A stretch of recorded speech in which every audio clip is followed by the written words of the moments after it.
Hello everyone, आज की video में हम करेंगे एक आईपीओ का रिव्यू।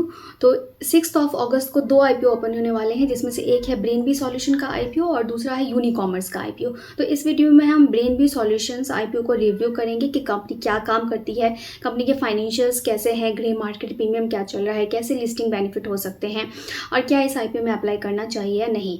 एंड यूनिकॉमर्स आईपीओ के ऊपर मैं सेपरेट वीडियो बना चुकी हूँ, आप वो भी जाके चेक कर सकते हैं।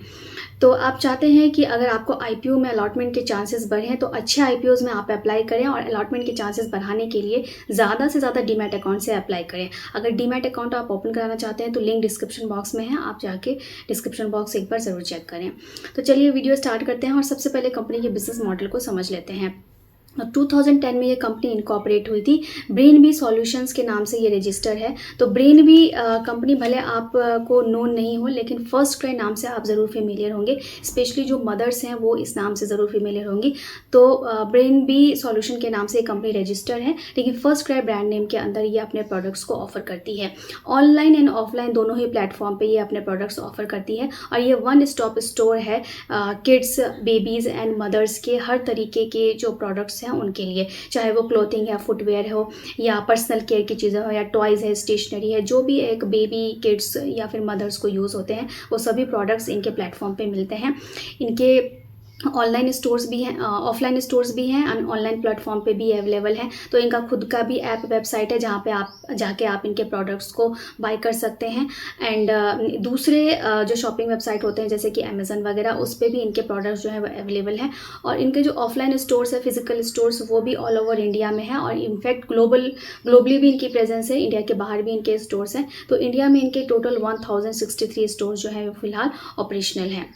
इनके ब्रांड नेम की बात करें तो ये जो है इंडियन थर्ड पार्टी से भी के ब्रांड के भी प्रोडक्ट्स जो है वो लेती हैं। देन ग्लोबल ब्रांड्स भी हैं और इनका इन हाउस ब्रांड भी है। तो इन सभी ब्रांड्स के प्रोडक्ट जो है ये अपने ऑनलाइन और ऑफलाइन स्टोर्स के थ्रू ऑफर करती हैं। अगर आप इनके एक्सपेंशन की बात करें तो जैसा मैंने आपको बताया कि ग्लोबल लेवल के इनके प्रेजेंस है, और यूएई में ये लार्जेस्ट जो है एक ऑनलाइन प्लेटफॉर्म है जहाँ पे किड्स, बेबीज़ एंड मदर्स के लिए शॉपिंग की जाती है। तो काफ़ी अच्छा स्ट्रॉन्ग इनका बेस है, और काफ़ी इनका जो अगर ब्रांड नेम बोलेंगे वो काफ़ी स्ट्रॉन्ग है, और काफ़ी इनकी पब्लिसिटी जो है वो काफ़ी ज़्यादा है।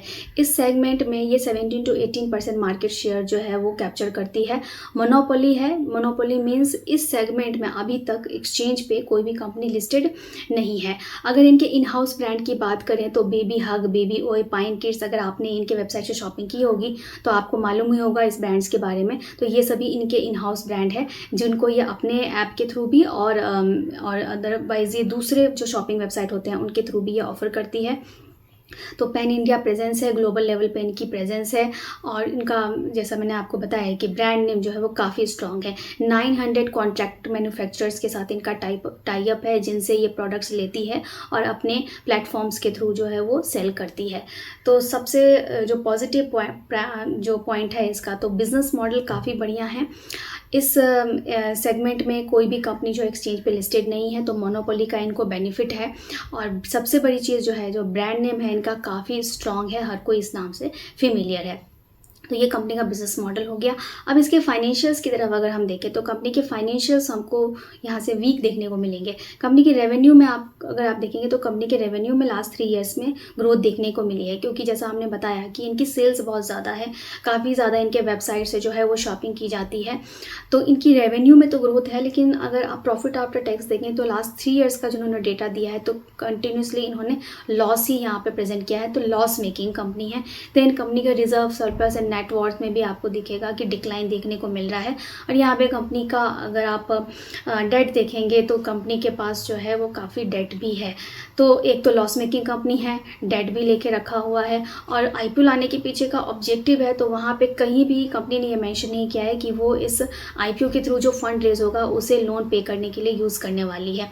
तो ये नेगेटिव पॉइंट है। तो जो भी कंपनी फंड रेज कर रही है उसको अपने एक्सपेंशन के लिए, नए वेयर हाउसेज ओपन करने के लिए, नए स्टोर ओपन करने के लिए, न्यू टेक्नोलॉजी डेवलपमेंट्स से अपने प्रोडक्ट्स को, अपने स्टोर्स को और ज़्यादा जो है टेक्नोलॉजी फ्रेंडली बनाने के लिए, उस सब चीज़ों के लिए फ़ंड को यूज़ करेगी। लेकिन लोन कम करने के लिए ये इन फंड को यूज़ नहीं करने वाली है। तो ये एक नेगेटिव पॉइंट है। तो इसका क्योंकि ये एक लॉस मेकिंग कंपनी है तो इसका रिटर्न ऑन नेटवर्थ भी माइनस में है और पीई रेशो भी इसका माइनस में है। अब हम कंपनी आईपीओ की डिटेल्स की बात कर लेते हैं। तो 6 अगस्त को ये ओपन होगा, 8 अगस्त को क्लोज हो जाएगा। लिस्टिंग इसकी हो जाएगी 13 अगस्त को। फेस वैल्यू ₹2 पर शेयर के फेस वैल्यू पे आ रहा है, तो ऑलरेडी स्प्लिटेड वैल्यू पे आ रहा है। प्राइस इसका है 465 पर शेयर का। एक लॉट में 32 शेयर्स रहेंगे। तो अगर आप रिटेल कैटेगरी में कर रहे हैं तो मैक्सिमम 30 लॉट्स के लिए अप्लाई कर सकते हैं। स्मॉल HNI में मिनिमम 14 एंड मैक्सिमम आप 67 लॉट्स के लिए अप्लाई कर सकते हैं। इशू साइज इसका है 4193.73 करोड़ का, जिसमें से 1666 करोड़ का इनका फ्रेश इशू है और बाकी का ऑफर फॉर सेल है। मीन्स इनका ऑफर फॉर सेल जो है वो फ्रेश इशू से ज़्यादा है। जो एम्प्लॉय हैं इस कंपनी के उनको ₹44 पर शेयर का डिस्काउंट भी दिया गया है। रिटेल कैटेगरी के लिए यहाँ पे 10% शेयर्स रिजर्व रखे गए हैं, क्योंकि लास्ट 3 ईयर से कंटिन्यू लॉस बना के दिखा रही है कंपनी। तो रिटेल पोर्शन के लिए सिर्फ 10% शेयर्स ही रिजर्व रखे गए हैं, काफ़ी स्मॉल पोर्शन है। ग्रे मार्केट प्रीमियम इनका चल रहा है 85 का, जिसके बेसिस पे यहाँ पे 18% नेट की लिस्टिंग गेन एक्सपेक्ट की जा रही है। अब इन सब के बेसिस पर अब इसमें आप क्या कर सकते हैं, क्या इस IPO में अप्लाई करना चाहिए या नहीं।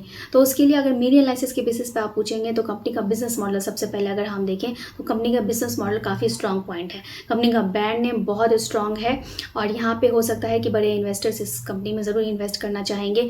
मोनोपोली है, मार्केट शेयर अच्छा कैप्चर कर रही है, ग्लोबल प्रेजेंस है। इन सभी चीज़ों के ऑनलाइन एंड ऑफलाइन दोनों तरीक़ों से ये ऑपरेशनल है। ये सभी कंपनी के स्ट्रॉन्ग पॉइंट्स हैं। निगेटिव पॉइंट्स की बात करें तो कंपनी के फंडामेंटल्स जो है पूरी तरीके से निगेटिव हैं, तो ये कंपनी का निगेटिव पॉइंट है। तो ये इन सभी चीज़ों के बेसिस पे अब क्या इस IPO में अप्लाई करना चाहिए नहीं, तो जहाँ पे कुछ मिक्स रिव्यू हमको देखने को मिलता है, कन्फ्यूज़न मोड में हम रहते हैं, तो ऐसे में सबसे ज़्यादा बेनिफिशियल है कि आप वेट एंड वॉच करें 3rd डे तक। 2nd डे के एंड तक जो हमारा 3rd रूल है, 2nd डे के एंड तक देखें। अगर ये 5 टाइम सब्सक्राइब हो गया है तो 3rd डे में जाके आप इसके लिए अप्लाई कर सकते हैं। एक डिसेंट लिस्टिंग गेन अगर आपको उसमें देखने को मिलता है, आपको लगता है कि जो बड़े बड़े इन्वेस्टर्स हैं QIB HNI अगर इसमें पार्टिसिपेट कर रहे हैं, 5 टाइम से ऊपर इसके सब्सक्रिप्शन देखने को मिल रही है, तो 3rd डे में जाके आप इसके लिए अप्लाई कर सकते हैं। तो ये आज का कंप्लीट वीडियो था। अगर आपको इन्फॉर्मेटिव लगता है तो लाइक ज़रूर करिए और चैनल को सब्सक्राइब करके रखिए ऐसे इन्फॉर्मेटिव वीडियोस के लिए। Thank you.